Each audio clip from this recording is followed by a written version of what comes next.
And we have to invest in what works. If you look across the country, job creation is happening in renewable energy. And Wisconsin has to be a leader in investing in renewable energy.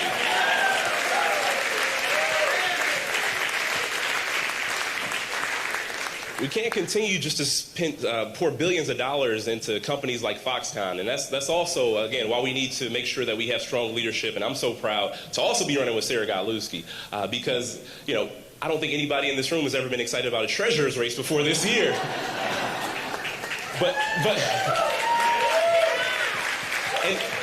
And honestly, that says everything about her. It says everything about her and the kind of candidate that she is and the energy that she's bringing to this ticket. And not only does she fight to make sure that we keep the office, she's going to work hard to make sure that we restore integrity back to that office as well.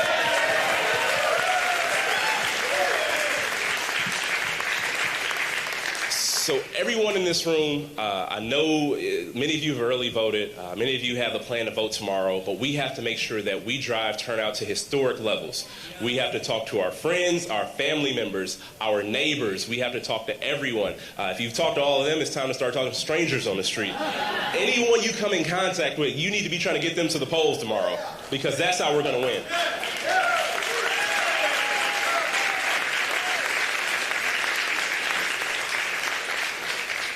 So if you're ready for a new day in the state of Wisconsin, if you're ready for opportunity in every community, if you want to make sure that we are a state that's open for everyone, not just open for business as Governor Walker would have it, if you want this to be a state that we can all be proud of once again, you will help us do whatever you can do. And this will be our victory. When I say we, I mean all of us, not just Tony and myself, not just the ticket. This is about everyone in this room. This is about restoring government and returning it back to the people.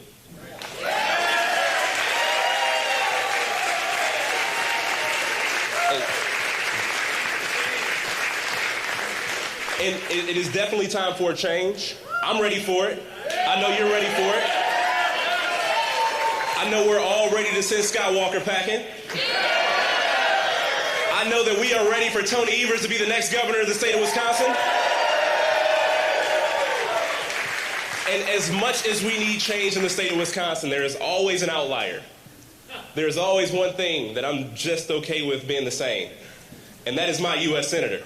That is Tammy Baldwin.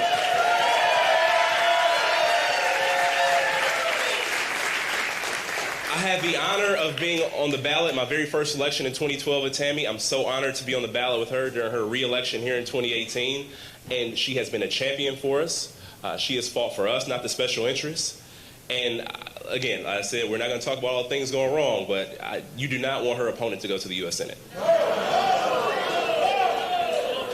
She's already in the state Senate. That's way too far. So what we need to do, in addition to making sure we elect Tony Evers as governor, making sure we elect Josh Call as attorney general, Sarah Godlewski as our state treasurer, electing your resident member of the assembly, or excuse me, candidate for the assembly that's a Democrat or state senate, we are going to send Tammy Baldwin back to D.C. to continue fighting for us.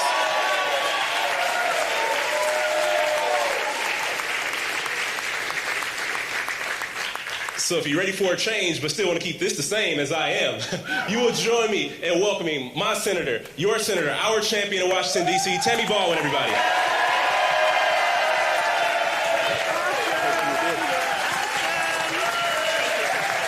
Thank you so much, Mandela. The next lieutenant governor of the state of Wisconsin. I just wanted to check and see how many people are here. Now I can see you all.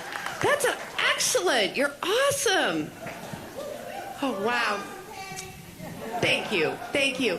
So, I know this is startling, but Washington is a mess. It's noisy, chaotic. There's distractions. There's dysfunction. I don't know how many of you are on social media, but I have to say I brace myself every morning before I look at my Twitter feed.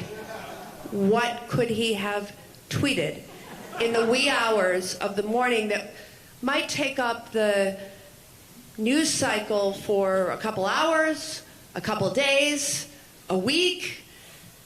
What about watching those cable news shows of people shouting When Washington isn't working, it means it's not working for Wisconsin, it's not working for you or your families or your community. But don't get me wrong.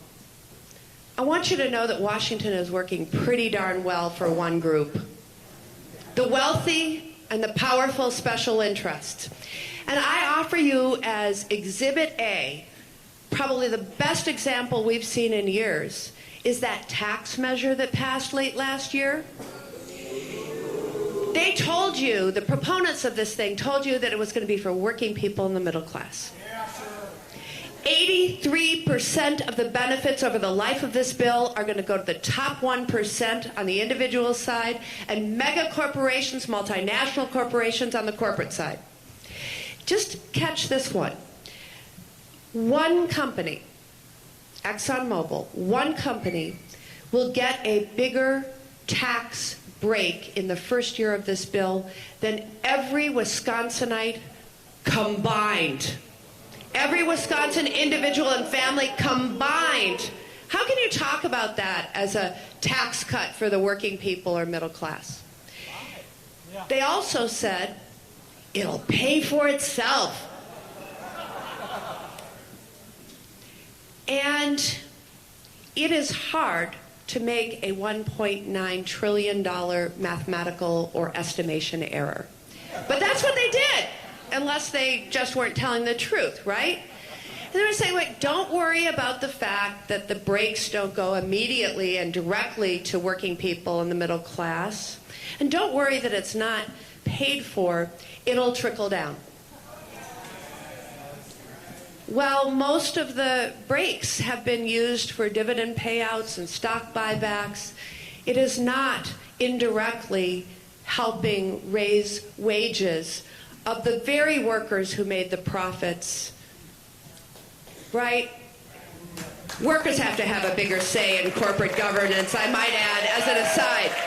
So, and now I just want to, it like piles on and piles on. It's not directed towards the working people.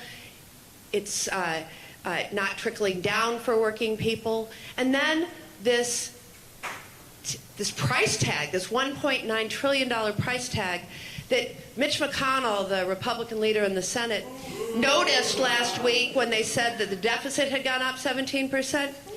Well, rather than going to the root cause of that, he's saying let's put Social Security and Medicare on the table. Those are earned benefits. Earned benefits. Workers pay into that throughout their working lives. So this thing becomes a hit and another hit and then a hit on the retirement security of working people in this country.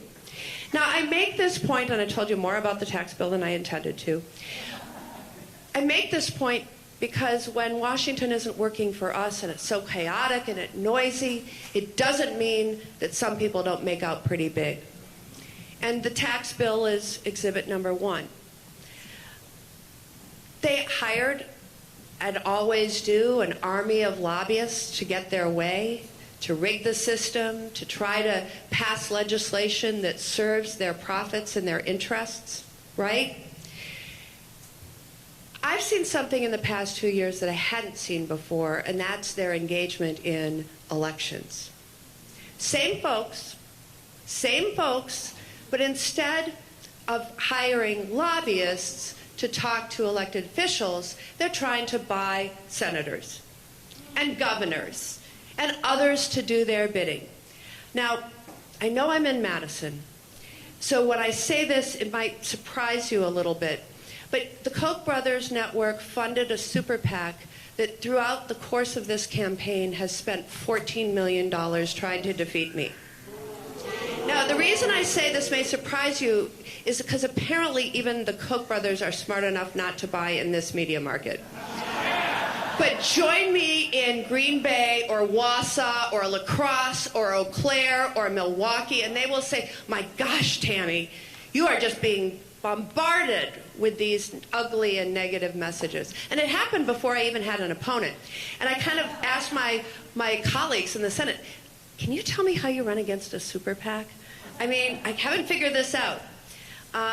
But I share all this because they already have enough power. And to try to find someone who will do their bidding in the United States Senate is wrong. To try to buy voters in Wisconsin is wrong. But I finally stopped fretting about all of this. It's like, this is not doing any good. And I decided I'm going to just wear this as a badge of honor. Because they figured out that I'm not afraid of them. And I'm not going to be ever afraid to stand up to them and fight for you. So, that's right. That's right. And there are so many examples that I could give of their power and their oversized influence. I'm going to talk about health, but just think about, I've been fighting for Buy America policies, and I've usually succeeded in the Senate only to see it plucked out in the House when Paul Ryan gets visited by multinational corporations saying, oh, we're not interested in this Buy America policy with taxpayer dollars. And when we're trying to do what Sarah's going to do at the treasurer's level here in the state, to pass a bill that finally says students can refinance their student debt to lower interest rates. No, I've joined up with Elizabeth Warren and others on that measure for years now, but it hasn't gone through. Why? Well, maybe the lending industry isn't too interested in having it go through. So I could give you examples on all of these issues, but I'm going to talk about health care. When I was a child growing up in this very community, I was raised by my grandparents, and I was very lucky to have them. I had a very serious childhood illness at age 9, akin to spinal meningitis. That wasn't the exact diagnosis, but it was similar, and I can't pronounce the real diagnosis. So I was in the hospital here in Madison for 3 months, and my grandparents were wonderful. They were by my side saying, get better, get better. I learned many years afterwards, because they wouldn't have burdened me with this at the time, that their insurance, they were sort of in a conflict with the hospital and the insurance company because their insurance just didn't specifically cover grandchildren. I wasn't a legal dependent. And so what I do know, while I don't know how that resolved itself, or how much my grandparents paid out of their own pocket. What I do know is they said, let's fix this. Let's get our granddaughter health insurance. And they looked for an individual policy. Well, I was a kid with a pre-existing health condition. And there weren't a lot of insurance companies. In fact, there weren't any that were really keen on insuring somebody who had just been in the hospital for 3 months. And so I spent a lot of my youth without insurance. And I just grew up believing that was wrong. That it was outrageous for any parent or grandparent or foster parent or family to have to wonder if an illness or an injury could cause them bankruptcy, or what they would do. And so it became my calling, I guess, my fight. And I ran for office so I could help change this. So imagine my honor in the House of Representatives in 2010 when I'm on a committee that's writing the Affordable Care Act. Now, if I had had a magic wand, it would have looked a little different. But politics is compromise. But there were two things that really were so important and such milestones in our country. The first was our ability to write a law that said insurance companies can't discriminate against you because you've been sick before. Right? And then I take personal pride in the amendment that I drafted in the committee and passed in the House, allowing young people to stay on their parents' health insurance until they're 26. Now, we know that that law has been under incredible attack at the state level and the national level ever since it was passed.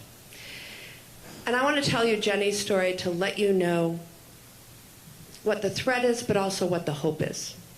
I met Jenny just about 4 months ago up in Oshkosh at a campaign event. And I told my pre-existing condition story, as I often do. And she came up to me afterward and she goes, that really touched me. She said, I want to tell you my story. So Jenny and her husband Larry have 2 children, Pearl and Cass. Cass, at 17, had a cancer diagnosis. And they recommended a very intense chemotherapy regimen. Jenny and her son Cass basically just moved into Children's Hospital. Jenny wanted to be by his side during all of the chemotherapy and just cheer him on. And the rest of the family came and visited whenever they could. So Jenny tells me that she's in his hospital room on election night 2016. And she sees, there's a little television in the room, and she's not paying much attention to it because she spent the last several months just focused on her son and helping him to get better. But she kind of looks at the TV screen and goes, oh my gosh, that's not what I was expecting, right?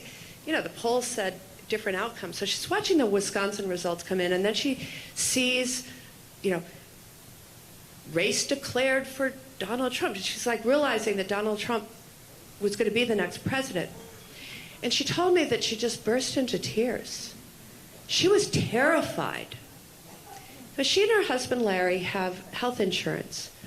And she knew that health insurance and access to it had been under attack ever since the Affordable Care Act passed. And she knew there was a wall there because Barack Obama would never have signed a bill repealing or defunding the Affordable Care Act. And she knew that was just about to change. And she was terrified that if they ever had to pay this bill themselves, they're upper middle class family, but it would have absolutely been unaffordable for them. But she also knew that her son Cass was going to have that label of having a pre-existing health condition for the rest of his life. And so there's 2, I'll say 3 really positive things that come out of this story. Number 1, Cass has been in remission for 21 months, and I just saw him last week. And no, I didn't count this at first, but I think I have to count this as another thing. And he reminded me last week that he's now 19 and he can vote. But the most important thing I want you to know from this story, and the point that I'm trying to make, is on that night in 2016, the entire family became activists, organizers, agitators, marchers. I mean, they wrote letters to their elected officials. They told their story on the media, and they said, never on our watch are we going to allow this to happen, or at least we're going to do everything we can to stop the repeal of health care protections. And I saw Jenny and her family's story replicated all over this state and all over this country. Not necessarily on health care, but other things that we hold dear. All of these things are on the ballot right now. You're going to see a bunch of names if you haven't voted yet, but it's not about Tammy Baldwin. It's not about Tony Evers. It's not about Mandela Barnes. It's not about Josh Kaul. It's not about Sarah Godlutsky. It's about the fact that health care is on the ballot, that education is on the ballot, that justice is on the ballot. Our environment is on the ballot. Our dreamers are on the ballot. Net neutrality is on the ballot.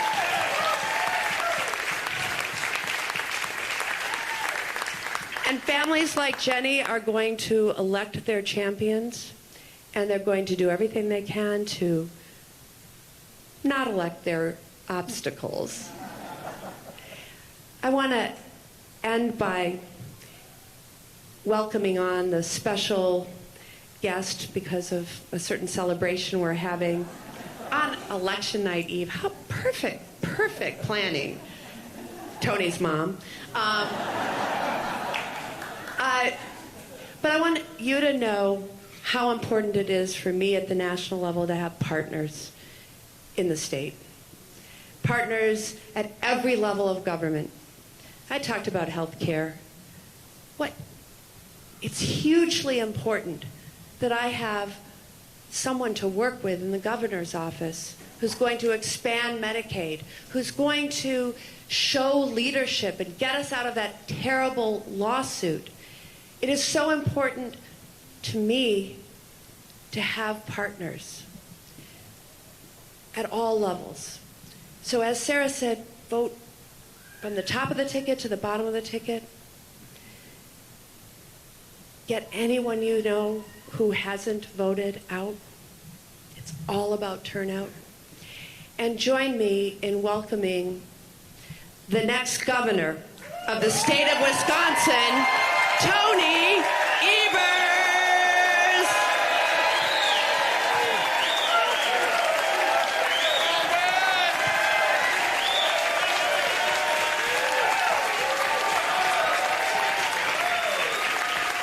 Hello, Madison.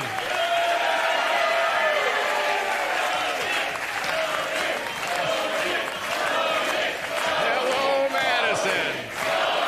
Thank you. Thank you, Madison. Thank you, Madison. Thank you. And I have to tell you, we happy birthday.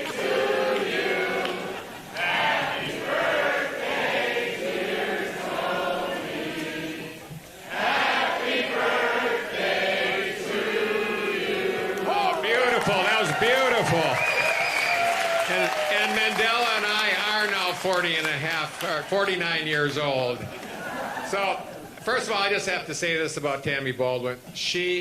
We are so blessed in the state of Wisconsin to have a leader like her that we can count on to fight the fight for Wisconsinites every single day. So, Tammy, thank you so much. Now, I just want to start on a somber note.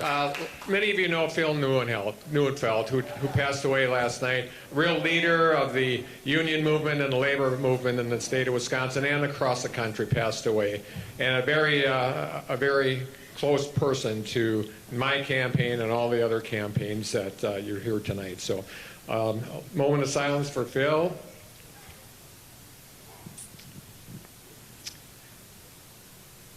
Thank you. Now, I'm going to be your next governor. Thank you. Yes! Thank you so much.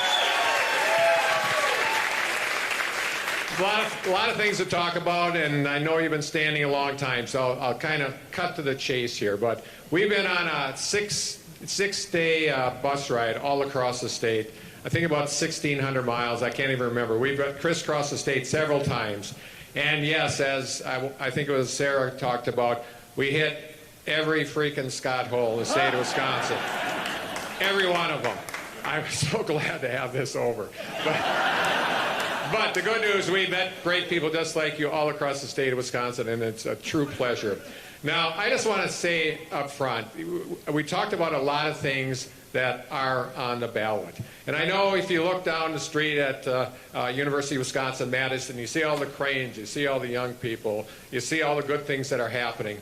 But I can tell you the University of Wisconsin system itself is on the ballot. You need to think about that. Scott Walker took $250 million out of the University of Wisconsin system. We now spend more for corrections than we do in our University of Wisconsin system. He took away student voice, and clearly he took away faculty and staff voice. That's an issue. I can tell you right now, we're going to return student voice, faculty voice, and money to the University of Wisconsin system. It's the most important economic driver that we have in the state. We cannot lose it, and we're in the process. Now, the good thing is this. As governor, as you know, as governor, I will be replacing Board of Regent members. Next spring, there's 3 of them off, and I think 2 of the Board of Regent, or Student Regent members will be off, so that's 5, and me, because I'll be taking the governor's chair. So I'll be able to replace 6 of them in 1 year. We have to have that leadership. We have to. Now, let's talk about K through 12 education. And Scott Walker did two things when he came to office. The first thing he did, he was just down the road a piece in Beloit, I think. He said to one of his largest benefactors, by golly, you know what? We're going to divide and conquer. He spent 8 years trying to divide us. He has not conquered us. He has not conquered us. He has not conquered us. And if you think of it, if you think of what he did, he made all public employees, especially our teachers, the enemy. And he even compared them to the enemy when he was running for president. He said, those kindergarten teachers marching around the Capitol, if I can take them on, by God, I can take ISIS on. Just think of that. Words matter, Scott Walker. Words matter. We're going to change this in one day. Yes, indeed. Words matter. We're going to give voice back. We're going to value the profession. We're going to value public employees. Now, he also happened to take $800 million out of our K through 12 system. Now, the good news is this. I've already prepared my budget for the next 2 years. It's going to have a $1.5 billion increase. We're going to value those kids that struggle the most. Kids from poverty, kids with disabilities, kids that are English learners, those kids that need after-school programs, kids that need mental health therapy. All those people are going to be, we're going to lift kids up that struggle. We have to. And absolutely, it's time for a change.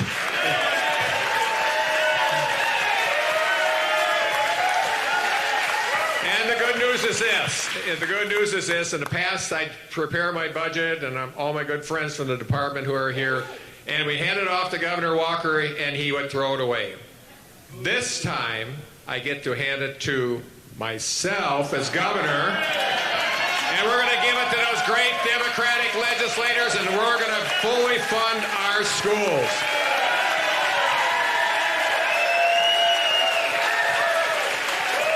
Now, Mandela said it's too short of a time. We only have a couple hours to talk about Scott Walker a lot.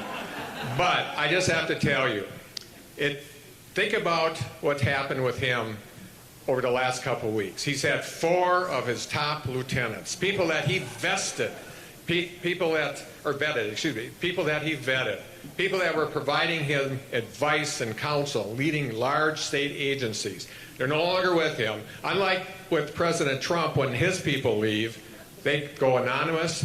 These people say, this is what they say about our good governor. He lies, has no integrity.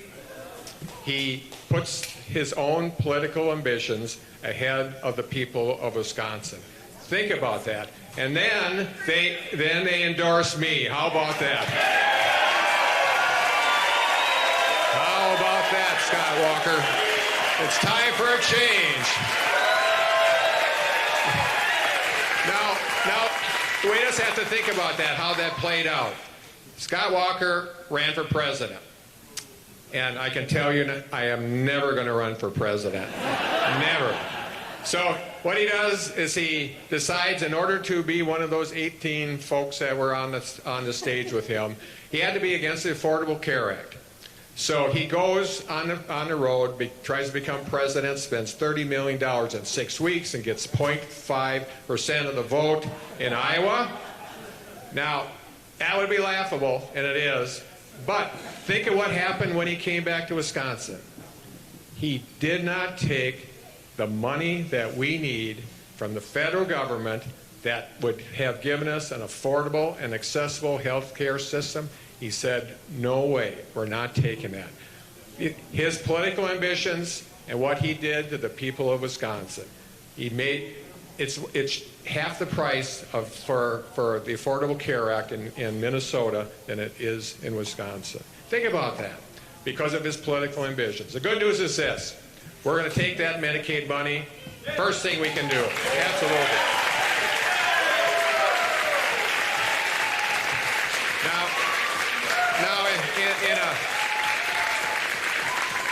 in something that I had never imagined was physically possible. The last couple weeks, Scott Walker has been talking out of both sides of his mouth simultaneously. Simultaneously. In one hand, he's saying those pre-existing conditions, the protections for them. I'm one of those 2.4 million people. I'm a cancer survivor, and I'm going to beat Scott Walker. I beat cancer. I can beat him. Now, so what he does is this. Out of one side of his mouth, he says, I care for those people. We're going to always guarantee that they will have those protections, even though he couldn't do it when the legislature had it, couldn't get it passed. And then at the same time, out of this side of his mouth, he's saying, we're in federal court. We're going to get rid of the Affordable Care Act along with those pre-existing conditions. I would say that's probably a lie. I don't want to say that out loud, but I think that'd be a lie. Now, what we're going to do is we're going to guarantee people to have those protections, period. I've never wavered from that. I'm not talking out of both sides of my mouth. So, the really radical thing we're going to do is we're going to bring science back to the state of Wisconsin. Think about that. Scott Walker put science in some sort of science prison someplace outstate. We're going to give it a get-out-of-jail-free card. We're bringing it back to Wisconsin. We're actually going to hire scientists at the Department of Natural Resources, have an independent DNR secretary, and we're going to start cleaning up our act. For 8 years, we have sold off our most precious resource, kids and our grandkids are first. Our second most important resource is our water and our natural resources and our parks. We've sold it off to the highest bidder, whether it's big farms in Kewaunee County, whether it's issues around high-capacity wells in central Wisconsin or frack mining in western Wisconsin. We must balance that with science. I'm a former science teacher. I believe in the scientific method. And I cannot wait to make this happen in the state of Wisconsin. It is time for a change, folks. Thank you. Thank you. So, thank you.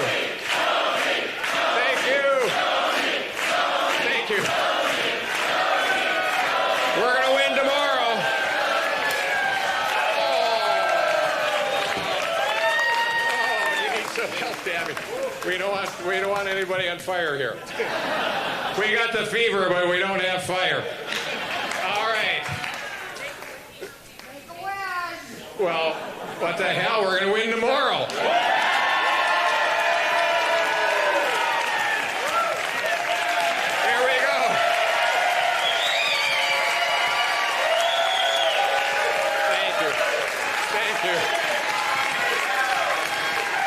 Now, I can complete my speech with my friends on the stage with me.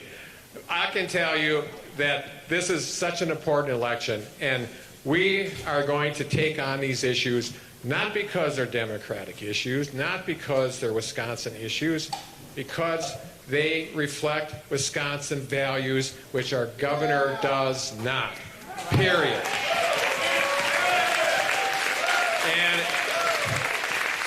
We are, and you know, sometimes, and I hate to say this in this crowd, but sometimes Democrats say, what the hell is he about? Is he a moderate or is he liberal? I can tell you this. We're going to spend every single day we can in this office to make sure that we bring the people the health care they need, the good education they need, the good infrastructure they need, and the science they need. That is what we're going to be focusing on. So whatever we do call it, that's what we're going to do. So, folks, we just have a couple hours left, and I know there's people there with clipboards that are going to want you to sign up and help, and I know we've all done that, and we appreciate that. But every minute counts in this race. It is very close, and I've said this many times. You probably know people that haven't voted for a while. call them up and get them out to vote. You probably know people that are saying, oh my God, I don't know who to vote for. Just tell them to vote for Evers. let's just do it. I've done it in my family. If they've done it to me, it can happen in your family too. So please help us out this last few moments. We have a great group of people up here, and I couldn't be prouder to be part of it. So let's go win!